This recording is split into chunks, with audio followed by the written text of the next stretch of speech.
Salve, salve, nação rubro-negra! Está no ar a segunda edição do Mister Mengão, o seu telejornal com as notícias do mais querido do Brasil. Flamengo tem sinal positivo para assinar com lateral de Copa do Mundo. Flamengo coloca Gringo campeão da Libertadores na lista de saída. CBF sorteia no Rio de Janeiro mando de campo para a decisão da Copa do Brasil. Gerson mostra resiliência e supera a marca de 4.000 minutos em campo pelo Flamengo. Manchester United aceita emprestar Antony ao Flamengo com uma condição. Estas e outras você confere agora. Fica comigo até o final, porque aqui tem muito mais Flamengo pra você. Olá você, muito boa tarde. Nada legal. Agora há pouco, na sede da CBF, aqui na Barra da Tijuca, no Rio de Janeiro, foi efetuado o sorteio dos mandos de campo da grande decisão da Copa do Brasil 2024, que vai acontecer entre Flamengo e Atlético Mineiro. Pelo Flamengo, estiveram presentes o técnico Felipe Luiz e o goleiro Rossi. E pelo lado do Galo, o jogador Rodrigo Batalha, porque o técnico Milito teve um imprevisto e não pôde comparecer ao evento. 92 clubes de 27 federações de futebol do Brasil participaram de todo o torneio. Lembrando que o prêmio para o vice-campeão é de 31,5 milhões de reais e para o grande campeão 73,5 milhões de reais. O Diego Ribas e o ex-goleiro Vitor trouxeram a Copa do Brasil para colocá-la no palco. Num pote foram colocadas 5 bolas do Flamengo e 5 bolas do Atlético Mineiro para o sorteio. A primeira bola sorteada definiu o mandante do segundo jogo em casa e, infelizmente, deu Galo. Então, no dia 3 de novembro, num domingo, vai ser realizado o primeiro jogo aqui no Maracanã. E no dia 10 de novembro, o jogo final vai ser realizado na Arena MRV, em Minas Gerais, para decidir o grande campeão. Atualmente, a diretoria do Flamengo está entendendo que realmente errou em algumas tomadas de decisões. E se a atual gestão conseguir ganhar o pleito, algumas situações vão mudar no clube. O elenco vai ter mudanças pontuais. Um lateral direito de peso deve ser mesmo contratado, a situação que não era prioridade antes, mas agora ficou evidente que é preciso trazer um jogador de alto nível para aquele setor. Wesley agrada bastante o Felipe Luiz, mas o Varela nem tanto. O Uruguai, inclusive, vai estar na lista dos negociáveis ainda mais pelo episódio de ontem, naquela arruaça feita pelos torcedores do Racing, onde ele iniciou a sua carreira e é torcedor declarado do clube de maior prestígio do Uruguai. Essa ida dele até lá não pegou bem, apesar de ter ido para ajudar amigos, mas não deveria ter ido. E a diretoria do Flamengo estuda uma punição para o jogador. Caso apareça uma boa proposta, o Flamengo deve mesmo vendê-lo. Na classificação contra o Corinthians, o Gerson foi a campo mesmo doente e superou a marca de 4.000 minutos jogados pelo Flamengo na atual temporada de 2024. Para isso acontecer, o Coringa teve que tomar uma grande decisão nos bastidores. O Gerson tomou remédio na veia para melhorar e poder encarar o Corinthians. Essa decisão foi acertada, uma vez que ele foi o melhor do jogo e segurou as pontas para o time do Felipe Luiz, depois do Bruno Henrique ter sido expulso precocemente no primeiro tempo do jogo.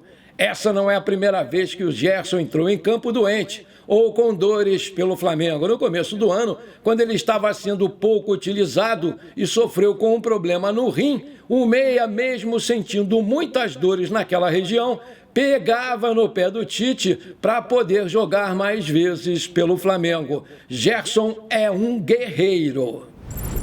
O De La Cruz chegou ao Flamengo no início de 2024 por mais de 100 milhões de reais. O Flamengo pagou a multa rescisória dele, com o status de uma das maiores contratações do futebol brasileiro na temporada.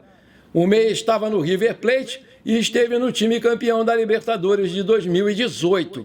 Já na equipe carioca, viveu altos e baixos, principalmente devido às questões físicas. No início da sua trajetória no Mengão, ele se tornou titular absoluto com o Tite, mostrou grande irregularidade. Porém, no segundo semestre, o seu desempenho caiu muito depois de disputar a Copa América com a seleção do Uruguai. o De La Cruz passou a ser desfalque em vários jogos devido a algumas lesões, pancadas e dores. No primeiro semestre, o De La Cruz esteve em 25 dos 36 jogos disputados no Flamengo. Ele marcou 2 gols e deu 3 assistências. Das 25 partidas, ele foi substituído em 19 por controlar uma sinovite crônica no joelho direito. Ele ficou fora do Flamengo apenas 2 vezes por problemas clínicos, sendo um no Campeonato Carioca e uma na estreia da Libertadores. Porém, depois de voltar da Copa América, muitos problemas físicos surgiram. Dos 23 jogos do time do Flamengo, depois da competição de seleções, o meia ficou fora em 10. Nessa temporada, ele jogou 38 das 62 partidas do Flamengo. Em 36 jogos, ele começou como titular. Fez 2 gols e deu 5 assistências, levou 6 cartões amarelos e participou de 26 vitórias, 7 empates e 5 derrotas. O uruguaio ficou fora de alguns jogos devido a dores no tendão de Aquiles, dores no joelho e uma lesão muscular no posterior da coxa direita.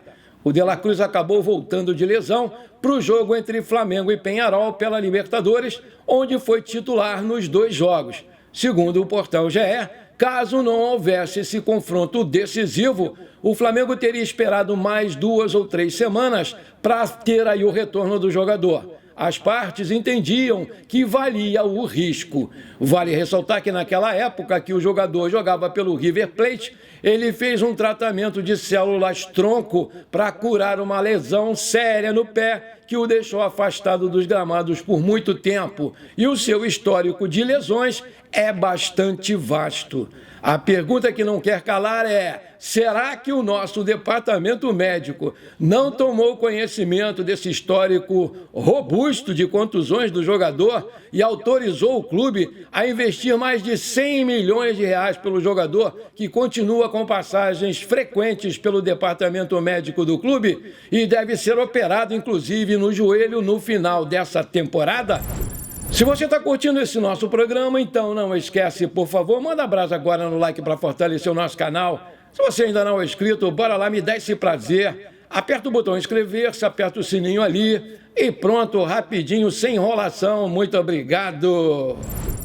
Apesar da eleição para substituir o Rodolfo Landim na presidência do Flamengo, a diretoria vem analisando o mercado em busca de reforços e, com isso, viu Arthur Cabral, ex-Palmeiras e Red Bull Bragantino, ser oferecido ao clube. Além do Arthur, o lateral Ângelo Preciado do Sparta Praga, da República Tcheca, teve o seu nome analisado nos bastidores depois de ter sido oferecido à diretoria. O atleta foi indicado por seus representantes ao Flamengo. De acordo com informações do portal RTI Esportes, o nome do equatoriano não empolgou a diretoria do Mengão, mas ainda assim buscou informações financeiras sobre o jogador, visando uma possível investida num futuro próximo. Revelado pelo Independiente del Valle, Preciado disputou a Copa do Mundo em 2022 com a seleção do Equador, tendo participado de 3 partidas com uma assistência. O Ângelo Preciado, de 26 anos, tem contrato com o Sparta Praga até junho de 2028.